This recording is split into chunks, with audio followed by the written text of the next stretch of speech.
Bills Mafia, what's going on? Our team is on a mission this year, getting better every day.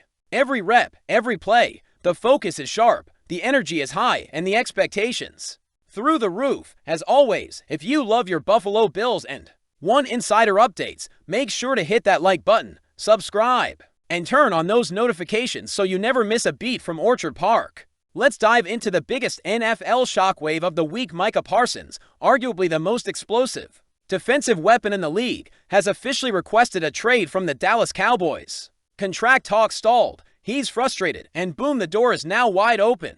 As soon as the news broke, national analysts lit up. And guess who was named as a potential landing spot for Parsons? Your Buffalo Bills. Now, let's be real, bringing in Parsons wouldn't be easy. He's reportedly asking for north of $40 million per year. And the Bills are already projected to be over the 2025 cap. But hey, we've seen this front office work magic before. Creative accounting, smart trades, restructured deals. These are the kind of moves that put you over the top. When your Super Bowl window is now, enter Jarrett Bailey from the Sporting News. He laid out the trade scenarios, and Bills fans, one of them is spicy. The first package: defensive end A.J. Epinesa, plus a 2026 first, third, and fifth round pick, and a 2027 first and second. In return, Micah Parsons and some late round picks. Pricey, yes, but it's the second proposal that really turned heads. In that version, Buffalo gives up a 2025 first and fourth rounder, a 2027 second, and wait for it, James Cook. Yes, that James Cook, our 1,000-yard rusher. The guy who tied for the league lead with 16 rushing touchdowns last season.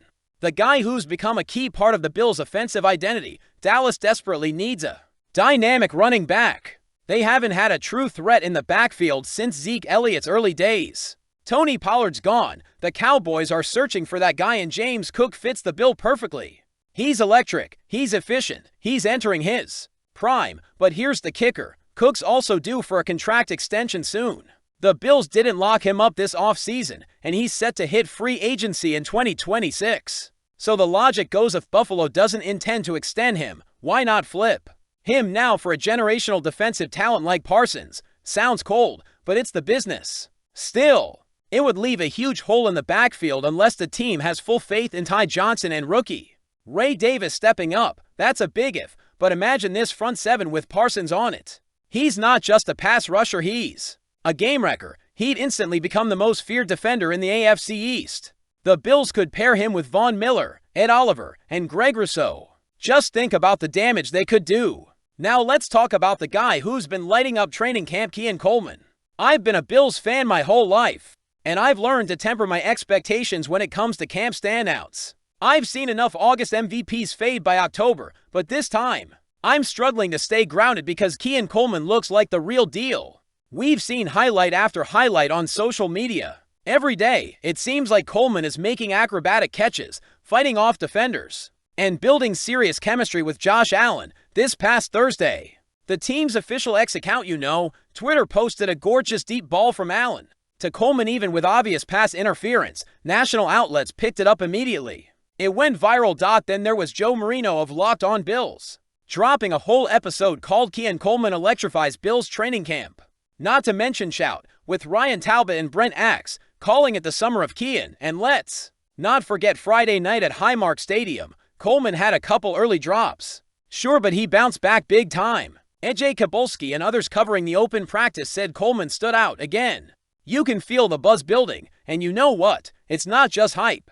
This kid is putting in the work, connecting with Josh, and getting better by the day. If the Bills do move on from James Cook in a Parsons deal, we may see an even greater emphasis on the passing game, with Coleman potentially becoming a legit WR1 type threat alongside Kincaid and Samuel. Allen could spread the field like never before. Let's get back to the main question. If you're Brandon Beane, do you pull the trigger? Do you send off James Cook, your Pro Bowl caliber running back, along with draft capital, for a shot at having the most terrifying defense in the AFC? Is the dream of hoisting that Lombardi trophy worth shaking up the offense and trusting your young backs? Because here's the reality. If you add Micah Parsons to this defense, the Bills become immediate Super Bowl favorites, no question.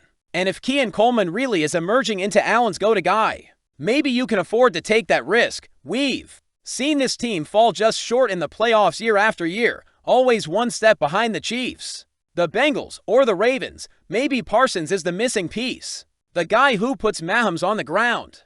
The guy who helps Allen finally lift that trophy in February. Let's rewind the tape a little.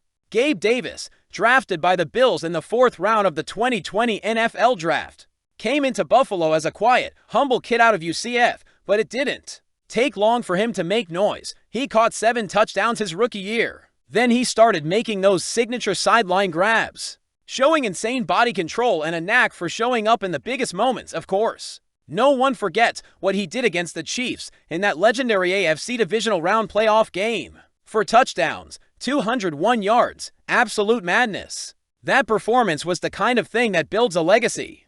That was Gabe Davis at his peak in a Bills uniform, but after 4 seasons.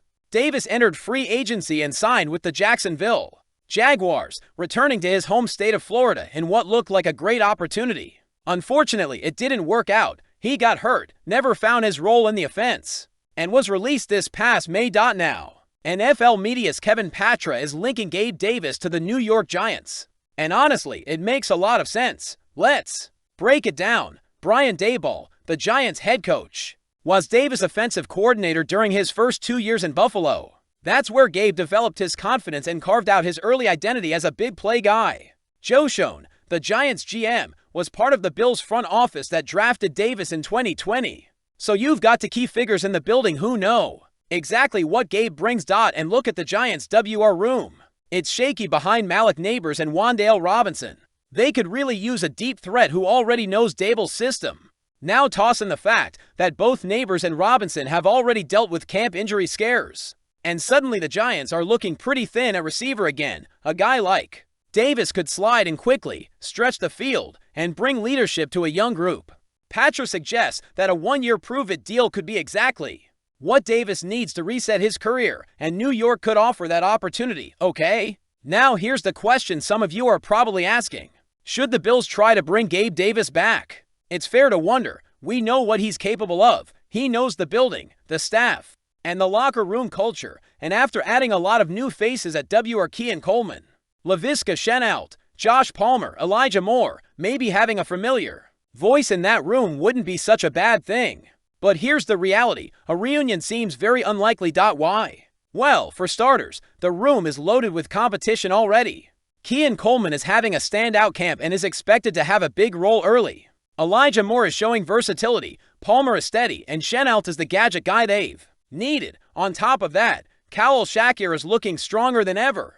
And from a team-building standpoint, Brandon Beane seems to be steering this receiver group toward a younger, more diverse skill set. Gabe Davis, for all his big play upside, was never a consistent route technician. He had drop issues. He was boom or bust, and Beane is clearly looking for more stability and versatility. So while there's love and respect for Gabe in Buffalo, that door may be closed for now. Here's what fans around the league should keep in mind. Gabe Davis is only 25 years old. Let that sink in. He's still young. He's still got a deep ball gear most receivers don't have. And if he finds the right situation, with a coach that believes in him, a QB who gives him chances downfield, and a system he already knows, he can still be a valuable WR2 or WR3 in this league. The Giants offer him familiarity, opportunity, and a fresh start. And let's be real, if Gabe goes to New York and lights it up for Daboll and Daniel Jones, Bills fans won't be surprised. Disappointed maybe, but not surprised. All right, Bills fans,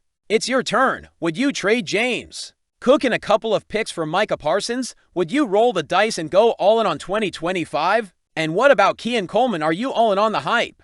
Or are you taking the wait-and-see approach? Let us know in the comments.